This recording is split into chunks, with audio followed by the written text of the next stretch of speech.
Let's take a moment and toast to authentic whiskey. Let's toast to Johnnie Walker, the original taste of whiskey. Since 1820, Johnnie Walker has remained the world's #1 Scotch whiskey and has won numerous awards for excellence. This because the impeccable formula of distillation has been jealously guarded over the ages, thus its distinctive taste. Johnnie Walker comes from an intricate blend of a wide spectrum of carefully selected flavors, giving it that unique taste savored by millions all over the world. So let's toast to the unquestionable taste of whiskey. Johnnie Walker, the whiskey the world knows best. Johnnie Walker, keep walking. Drink responsibly, not for sale to persons under 18 years and pregnant women. Are Ghanaians hardworking?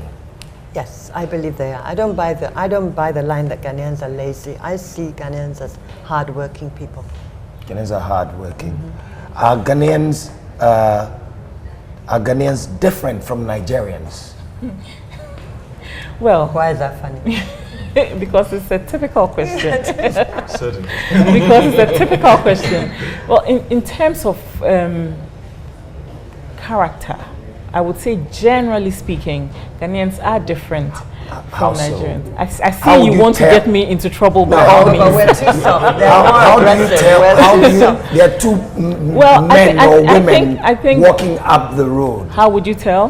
One is Ghanaian, one is Nigerian. Who is speaking more loudly, who is more pushy, who is more assertive, is probably the Nigerian. And we have to face, Ghanaians tend to be more thoughtful and more measured and more, let me say, more careful, as compared to Nigerians. Definitely. Which also means more risk averse. Yes, definitely more. And is that a good thing or a bad thing? It has its good sides and bad sides. Okay. But maybe in the world that we live in, a little dose of pushiness will not hurt. That's right. We need to be more like the Nigerians sometimes. A little bit, just a little bit, not too much. Well, you see, for me, I think the Nigerian-Ghanaian comparison is always an interesting one for me. I've done a lot of projects in Nigeria, and like I said, it'll make a good book. Yeah. Yes. But I think it is just at the level of expression, as far as I'm concerned. But I might be in a minority. But I think it's at the level of expression that we see a lot of these things of Ghanaians not being aggressive, etc., etc., etc. But deal with Ghanaian traders, and you might change your view. After our elections, a Nigerian colleague and friend said to me she was really proud of what we've done in Ghana, and she said she thought Ghanaians were different in the sense that says Nigerians were very aggressive, very loud, have a very vociferous bark, but very small teeth, and that Ghanaians were what you call, say, passive aggressive. Passive aggressive, okay. Well, wait till election day. The Ghanaians are passive aggressive. They don't say much. But they're there. But they're there at the polling station waiting. They may not say much. And is that a Ghanaians passive aggressive? Yes. Some people, and the corollary of that is that you're never too sure what a Ghanaian is thinking.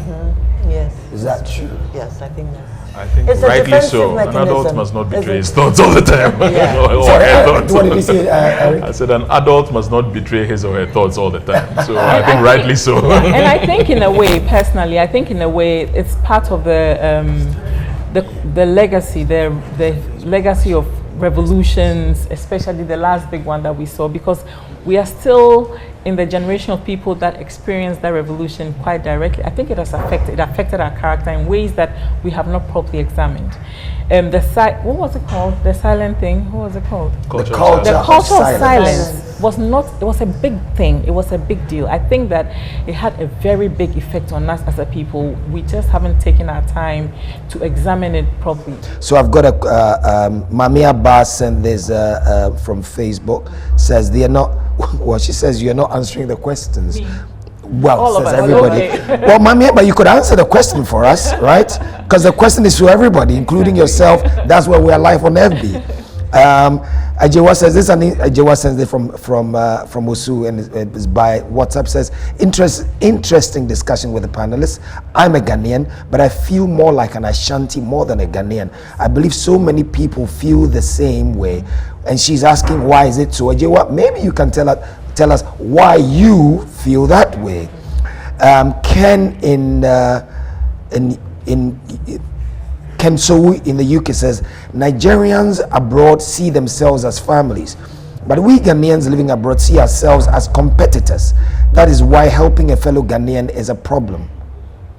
Jerinla says, I thought being Ghanaians was not anything to be proud about, but the happenings in the Gambia has taught me that no matter how bad our ethics and our politics may be, we still have a lot to be proud of on the international scene, although internally things, he says, have fallen apart. I'm here with Dede, Amanor, Wilks, Kathleen, Addy, and Eric Nsarkoh, and we're exploring this question: what does it mean to be Ghanaian? And I interrupted you rather rudely, culture so of I silence. could sell some Right. whiskey. I was saying that the culture of silence had a great impact on our character, and we haven't explored it or come to terms with it properly. I think this thing about a Ghanaian being somebody you cannot read, somebody who does not express their true feelings, somebody who would rather just watch. But were we different? Were we different old before enough. it? Yeah, but that's I would like to You- broaden okay. that. Okay. Yes, they did. So I Were we would like different to before suggest- 82 and 81? Well, not to directly answer that question, Yes. sorry. But on that question of the culture of silence, I'd like to broaden it. There's a concept in economic history by someone called James Scott, and he called it weapons of the weak. So this goes beyond Ghanaians. It's the oppressed people have that. Their weapons, they don't have arms, they don't have wealth, they don't have money, they don't have power. have So silence. this is what they use. They drag their feet, they don't tell you what's in their mind, pilfering at work, small petty pilfering, things like that are what Scott calls weapons of the weak. And weapons of the weak, that's how I tend to. That's why they think, I worry wait, about that concept though, Tell me, because tell me. you see, my challenge is that profile itself of Ghanaians and how some people would perceive us as a bit too reticent or subdued, or if you like, docile. And so, I mean, I think it is couched in enter any typical palace. I keep using that any example. typical palace. Like the Yanas Palace or the Awemefias or Menshia or any of them. And you see that there's a conscious projection of that front. Otumfo that has front. a lot of power. They shut down Kumasi yesterday. Right. But when they talk to you in the palace, they always, that's the whole Ochiame should say something, and they always project a very subtle image. Now you look at the history of the wars and the conquests, including the Yasantua War, and you realize that that is actually a military tactic. Because how did you get into a battle, in its essence, get maybe conquered halfway, but negotiate an exile and come back and continue your kingdom? It's affected by all of those things of enticing people and letting them collaborate, and then at the same time securing whatever military interest that needed to be secured and so on. And you see it, I don't want to be the lady on the comment who said she doesn't see herself as part of the larger Ghana. In fact, she continues and says, and this, by the way, this is Mami Abba again, and she says, as a Ghanaian living outside Ghana, I'm proud to hear of our culture and hard work. We take our work seriously, especially when we're outside our home. They really hold us up high. It's not too clear what she was typing, but anyway, I think her point is made there. Michael Osei in Legon says, I think being Ghanaian means you're reserved, you hide your feelings and emotions because that is how we were brought up. Mind your business, live within your space, and think inside the box. That's who a Ghanaian is. I don't like the last part. But is it true? You may not like it. Do Ghanaians think inside the box? Is that true? Are we a people that think inside the box? I know, I can see why you don't like it, since you're so passionate about innovation. but I And think sales. it's true. Of course. But I think inside it's the box, true. we would have created nothing. Exactly. Right. But I think, that Ghana is does have But he says new that, creations.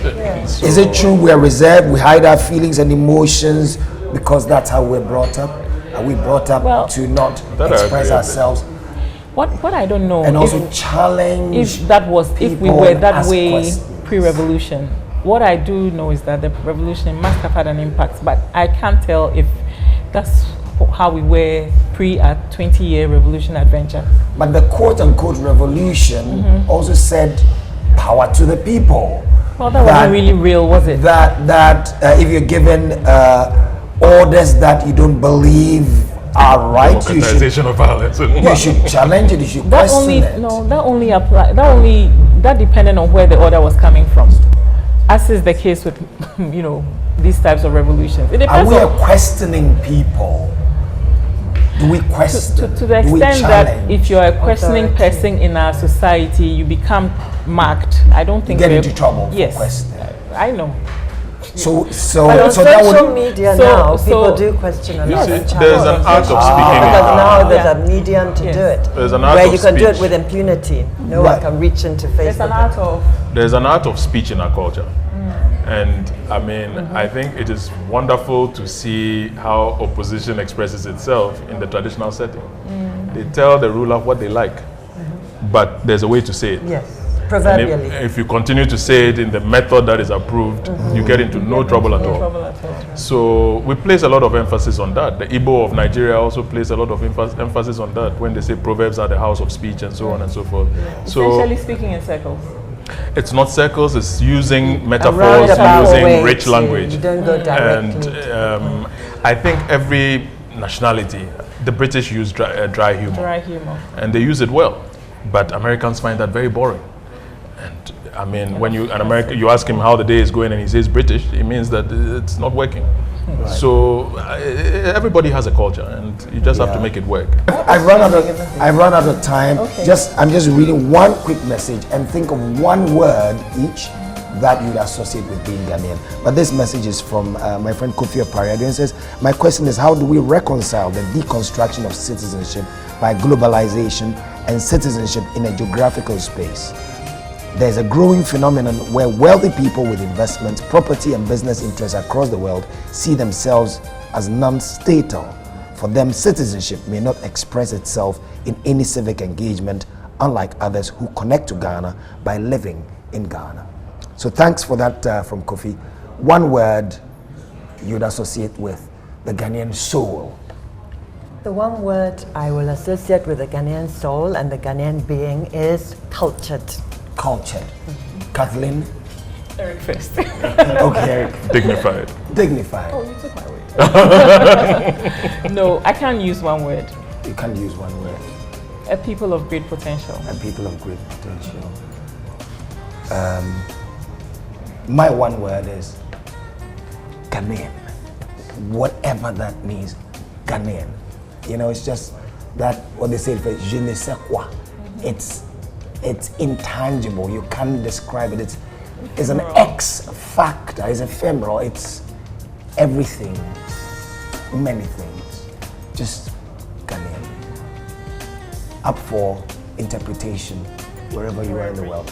Thanks, guys and girls. Thank you Guy. so much. Great. I'm Kwaku Sakyi-Addo. Thanks for listening, and carry on with the conversation on FB and social media, wherever you are. Good night.